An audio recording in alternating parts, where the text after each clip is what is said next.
But oh my God, I thought I was going to die. After that, I was like, okay, Hanuman Chalisa works. Okay, I have been scared in India once. So I went for a walk in bright daytime. Like I was told from my friends and family, like, oh, be careful, be careful, be careful. But I decided beforehand, like I want to have my own experience.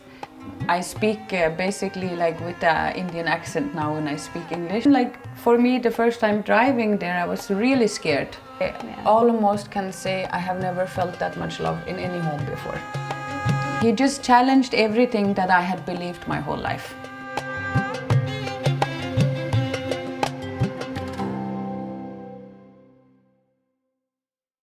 नमस्कार, भारत की बात में आपका स्वागत है. Today we have Rebekka with us. She is originally from Faroe Islands and she has lived in India and learned yoga from there, and now she is yoga instructor. Hi Rebekka. Namaste. Namaste. How did your journey to India begin?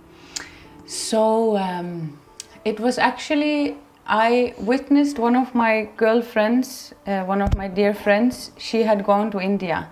And when she came back from there was kind of a different feeling altogether of her.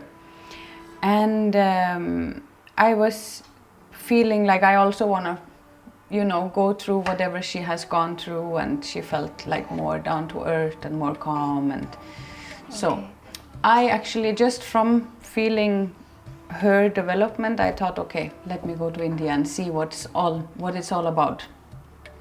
So I booked my ticket.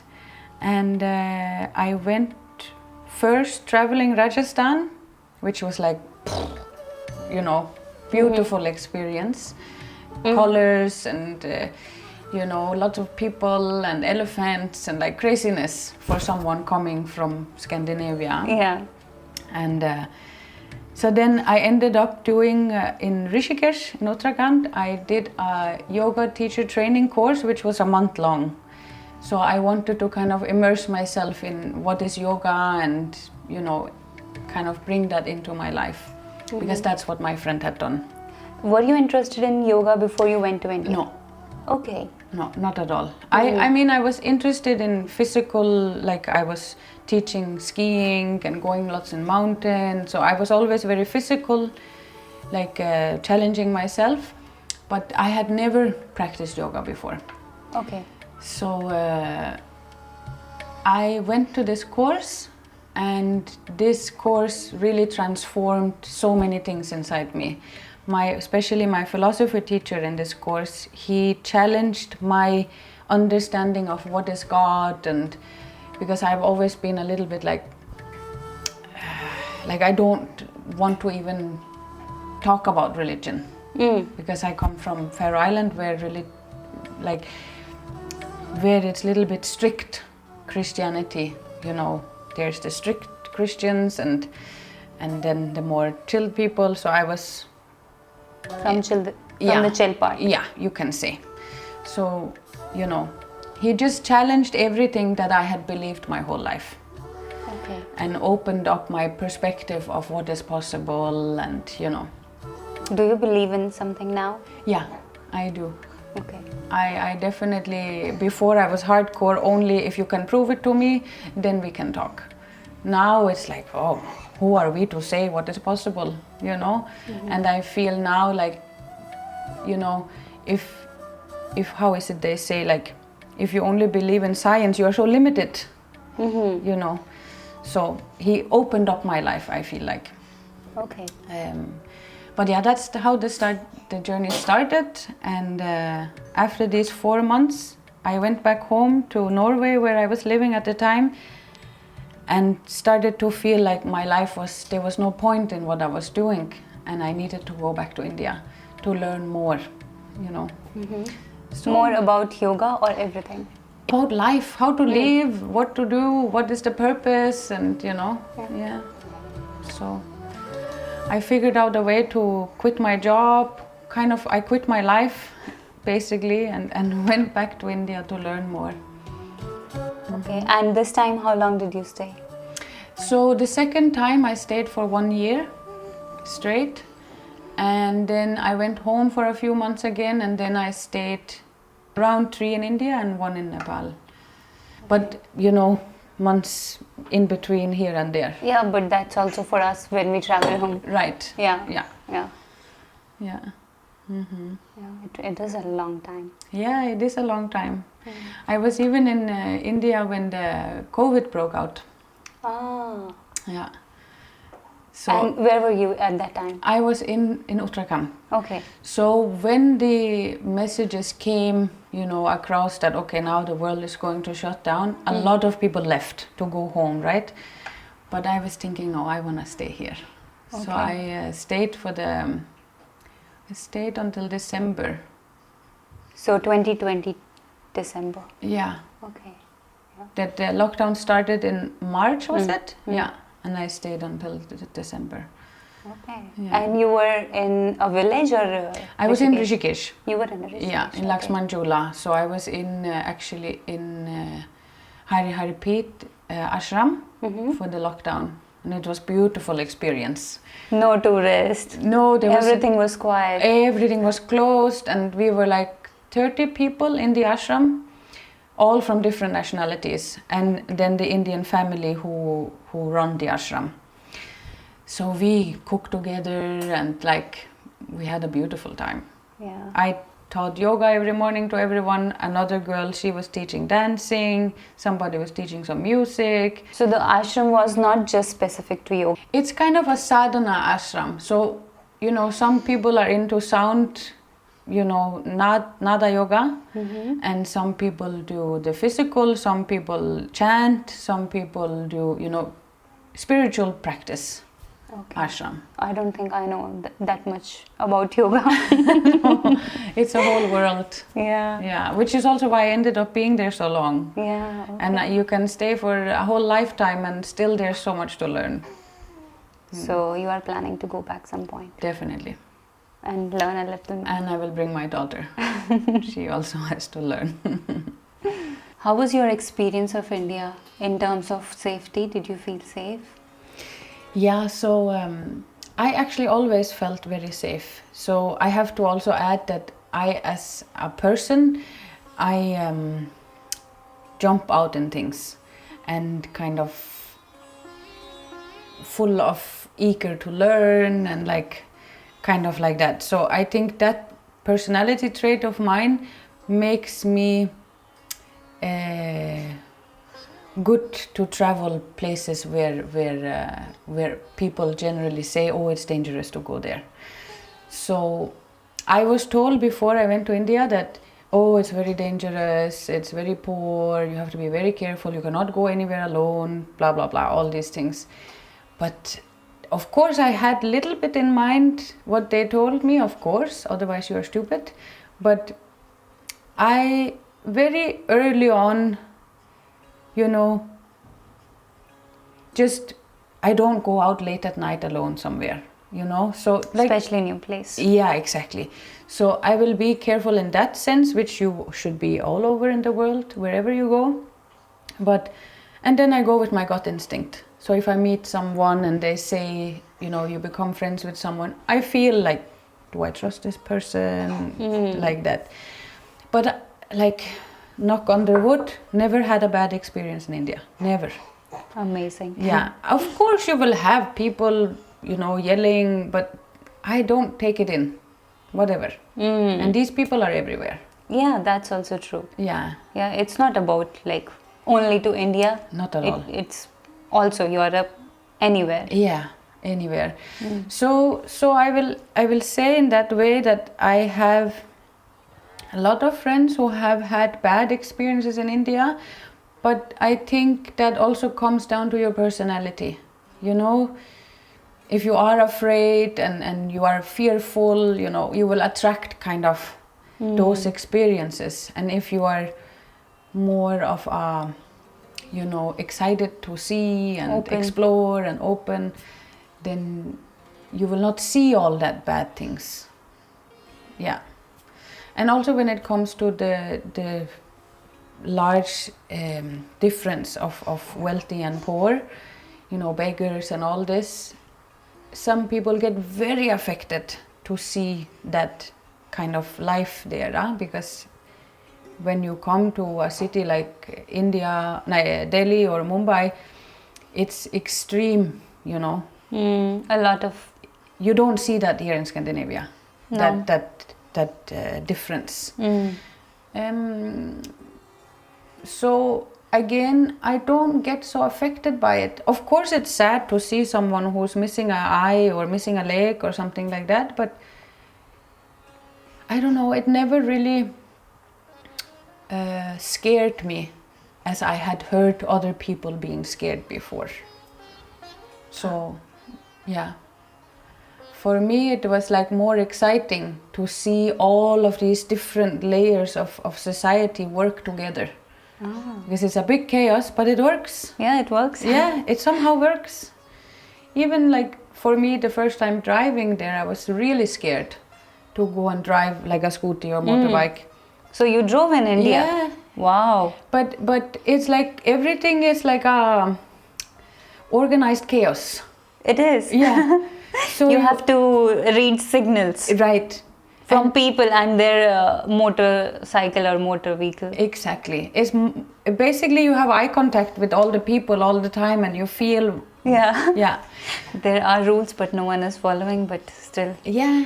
And it somehow just works crazy enough. When you see it from outside you think like, oh my God, that's a big mess. But when you're in the mess it works. I never felt unsafe as such. How much research did you do before going to India? Next to nothing. Okay. Yeah. So you just took it as it came? Yeah. Wow. Yeah. Usually people do, Yeah. you know. So I notice you say, like that in the end of sentence. Yeah. Did you pick it from India or? Definitely. So this is not the first time somebody's telling me. Like I speak basically like with an Indian accent now when I speak English, or I have like more, little. Yeah. Especially with some sentences, it's more Indian than us. And also like the movement and like the interaction style. I have also been told by friends and family, they often laugh like, oh my God, Rebekka, what happened to you? So it's quite, but it will happen after so many years, right? Yeah, it happens, yeah. Yeah. Also, with my partner being Indian, you know, so this is the daily for me. Daily dose of Indian accent. Yeah. What is it called? It's contagious. Yeah. And you're also doing. Yeah. That's also a thing which my friends comment a lot on. Yeah. And I kind of actually, to be honest, I like the Indian way of communicating. Okay. It's more like... expressing also with hands and body. Exactly. Yeah, and also like a little bit dramatic, up and down. And, you know, I kind of like it. Not stiff. Yes, exactly. Okay. I like that. How many places have you been to in India? So actually, it's funny that you are asking this because I have only traveled the north. I've not even been south. Okay. And thinking of how many years I have been there, people think it's like, why have you not been to Tamil Nadu? Why have you not gone to Kerala? You know, and what to do? There's so much to do in Uttarakhand. Yeah. I totally agree. Yeah. So much beautiful mountains and culture, and river and so much nice people. Yeah. I also think. Yeah. But I'm from Uttarakhand, so I will say that. Yeah, I really love the mountain culture. And I think also when I travel, I like to go in depth in a place and not just superficial, like see as many places as possible. That's not what is important to me. If I meet, you know, a person I like to really get to know them and their family. And I've been lucky enough also to get to know a few families really well. Okay, I saw one picture on your Instagram and you wrote Dadi, like grandma. Yeah. Who is she? She is, so one of my really good friends in India, who is also a yoga teacher, they invited me for a marriage once. Like one of their friends were getting married. So they saw what clothes I was going in, and they were like, no, no, no, no, no. Not this. This is not happening. You cannot go to an Indian marriage like this. So one of our friends, he had a little sister who was a tailor. So he brought me to her and said like, she has probably some better clothes you can wear. And so me and her, we just bonded really, really, like became really close. And So this was your friend's sister? yeah, yeah. Okay. So she gave me some of her clothes, and I felt like a princess. You know, Indian clothes is like beautiful, Yeah. colorful, and big. And you know, it's so common to borrow clothes for a wedding. Yeah, yeah. Does it also happen here? Here, I think, you know, you will go and buy something for yourself. Of course, girlfriends in between, we will borrow from each other, but here you don't have that much fancy dresses. Fancy dresses, yes, but not like, you know, you will impress, you know. Yeah. Have you wore lehenga? Yeah, that's what I borrowed from her. Okay. A lehenga. Okay. So yeah, so you asked about Dadi. So me and her became, like, we had so much fun together, and we stayed in contact, and I regularly went to visit her. So she lived around 40 minutes away from where I was living in Rishikesh. And I used to go to them every week to visit, and they had like this cow outside their house, and Dadi, you know, she was just like, of course didn't understand one single word English, but I just felt so connected with her. She, like, coming from basically, like, from Danish standards, they're super poor, right? But the biggest heart ever. We just could connect by laughing, and, you know, really beautiful lady. They have so much love. So much of love in this home. I almost can say I have never felt that much love in any home before. So sometimes they would used to, if it was a little late, they will say, no, no, no, you cannot go back to your home, you have to stay here. Then it would be me, my friend, the mom, and the grandmother, Dadiji. We would all stay in one bed, sleep. And you know, that does not happen here. Yeah, that's... Culturally, like, we are so different. They all stay in one room and one bed. And I just felt like so home and so warm, you know. Just to add also, like, this is back in 2018. So when was this? Maybe 2 years after that. During COVID? Was it? I'm really embarrassed. I can't remember if it was before COVID or after. But she got then married. That girl? My friend. And I was part of that whole wedding, and beautiful experience as well. So you saw a village wedding? Yeah. And like, it was very arranged. She had never met him before. So first day, the wedding was the first time she even met him. Really? Yeah. Okay, but in arranged marriages, normally you meet once or twice. Yeah, they didn't meet, as far as I could understand. They had not met. Yeah, but that's also possible. Yeah. So that was like a huge experience for me, you can imagine. Huh? Yeah. And oh my God, bless her, like, and bless him. They seem like to be a very good match. And yeah, it was a crazy experience to be part of those few days of all those ceremonies, haldi, and she actually stitched all my clothes for all the days, and you know, it was beautiful. Yeah. And also Mehndi? Yeah. Did you also get it? Yeah, that was super cute. We are still in contact, and next time we go to India, I want to bring my daughter to meet her. And she also got a son. Okay. Right after the marriage. So have you started that talk? Okay, my son and your daughter. At least they will be friends. Yeah. We will see. But that talk always comes up. Yeah, so I can't wait to meet her again, because now it's been quite a long time. And Dadiji, like, I really pray and hope that she will still be there when we will come back, so I can also.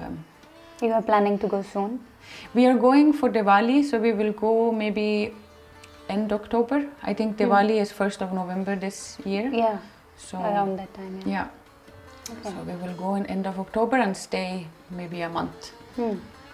So you will spend maybe a week in Uttarakhand again? Yeah. Yeah, definitely. Yes. Definitely. If not more, I wish we could stay longer. This is my first time since 2016 that I am so long time away from India. If that makes sense, yeah.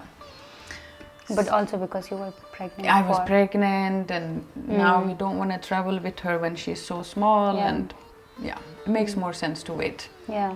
She needs all her vaccinations, all that. Yeah. Yeah. In India, actually,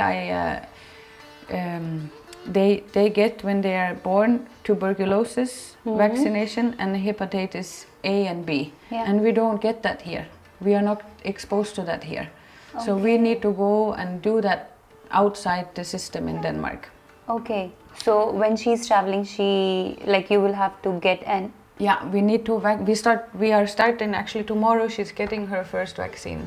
Okay. So there's a whole thing with this difference between India and Denmark when it comes to vaccination programs.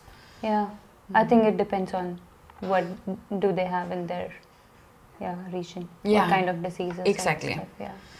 Yeah. So we don't want to take any risk. No. What's her name? Her full name is Eva Veda Dal Shaha.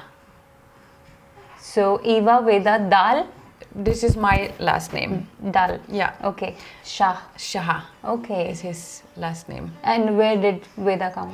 So Veda, it's actually her Dadiji, her grandmother from India, has chosen the name Eva. Okay. Funnily enough, because it's not an Indian name at all. It's not. No. But she liked that name and suggested that to us. Okay. She's modern Dadi. Yeah, she is a cool Dadi. Definitely she is. Yeah. And then Veda for me is something I chose. So I find it very beautiful, like it means wisdom, knowledge, and I really strongly believe that all the wisdom we need comes from within. So I don't know, I really like the meaning. And also there is one girl in India that I met whose name is Veda, which I really, really find her a very beautiful soul. So that's where I learned the name from, and yeah. Okay. Then I asked my partner if it's okay, she will also have that name, so yeah. Yeah, it's a beautiful name. And it's funny, her name then means, Eva means to breathe, and then Veda, knowledge, to breathe knowledge. It's quite cool. Yeah, it's really pretty name. Yeah. Yeah. So that's cool. Yeah. And she's going to visit. But she has already met your parents. They live here? No. No. They live in Faroe Island, but my mom came a few weeks before the birth and stayed until only 3 weeks ago she left again. So she was with us in the beginning. That's really Indian way. Yeah. But also, how is it in Faroe? So Faroe Island will be a little bit more similar to Indian way of family life than Danish. We in Faroe Island are more close to each other. More close community. Yeah. Okay. And we know our neighbors, and in that way, where in Denmark it's a little bit more closed. Yeah, individualism. Exactly.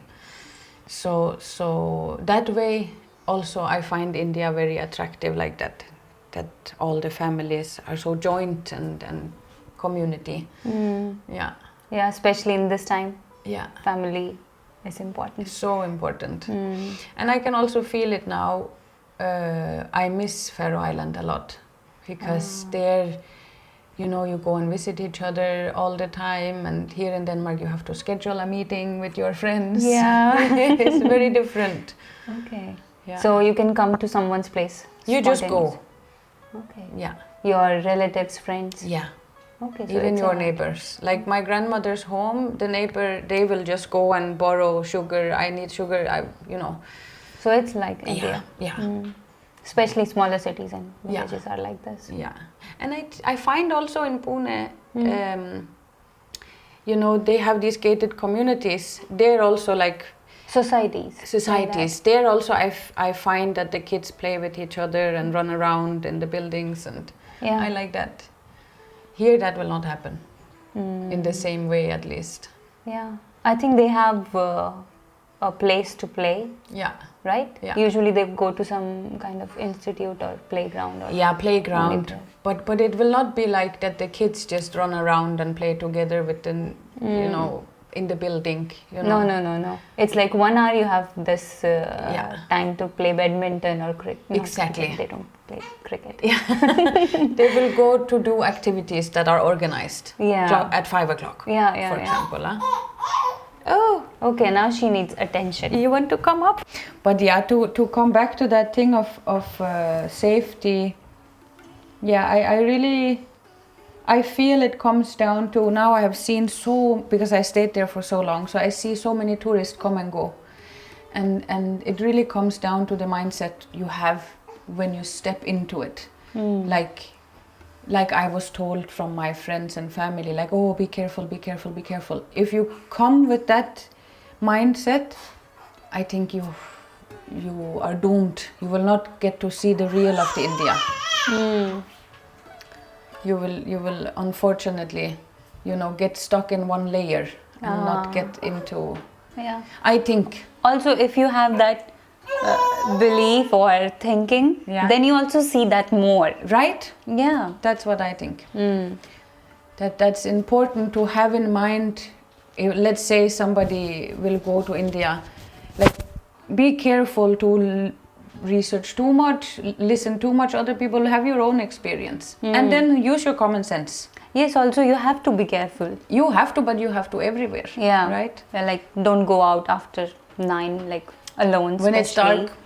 Yeah. For example, I think in Uttarakhand, where I stayed, like, you don't go out when it's dark because it's dangerous. There's animals. Yes. Elephants, leopards, you just don't go out when it's dark. Yeah. There also, of course, we are living just nearby the jungle, so yeah. So very different. If you are in the jungle of the concrete, it's people you have to be scared of. In the villages, it's the animals. But it's the same. Yeah. Don't go out after Dark. 8, 9. But even in the start, when I was in Rishikesh, I wanted to go out to meet some friends at, I think maybe it was 10 or something, and they lived like in the other side of the jungle. So I said, I can just come on my scooter. They were like, no, you cannot drive through there, it's dangerous. And that was like my first experience of wildlife. Like, okay, I cannot go. Like, I'm really limited. Like, I cannot. You can't. That for me was like such a huge thing, because in Scandinavia we don't have any dangerous animals. Yeah. Okay, I have been scared in India once. So I went for a walk in bright daytime on the road, which is up against the jungle, and suddenly, like, there was a big family of monkeys sitting on the road, and I didn't have any food on me, so I thought I will be fine. I will just walk, In between those. Yeah.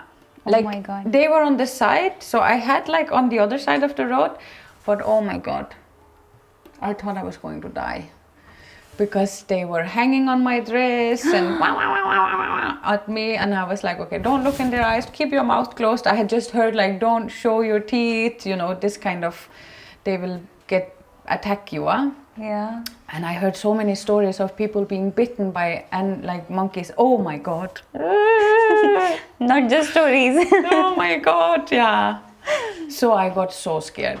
Yeah. I cried afterwards because nothing happened. And I will tell you. So you told me that we choose what God we choose to pray Believe, to. yeah. So I pray to Hanuman. I learned Hanuman Chalisa, I fully went that direction. So on this walk, I started to chant. I was like, okay, Hanuman, help me through this. Oh my God. So I came through, nothing happened. And I just like, after that, I was like, okay, Hanuman Chalisa works. and you know, I don't know. That experience actually cultivated something in me, some faith. Because because I was really like, please don't make me fear monkeys now. You know, because I felt like I don't want to have this bad relationship to these animals, because they are such a big part of living in Rishikesh, especially. Yeah, they're everywhere. Yeah, they're everywhere. Yeah. What was your view about India, and when you have lived there for 3 years or more, how did it change? I find it's a hard question, actually. So I kind of went as a blank canvas. Of course, I was told a few bad stories and also some both bad and good stories about traveling in India. But I decided beforehand, like I want to have my own experience.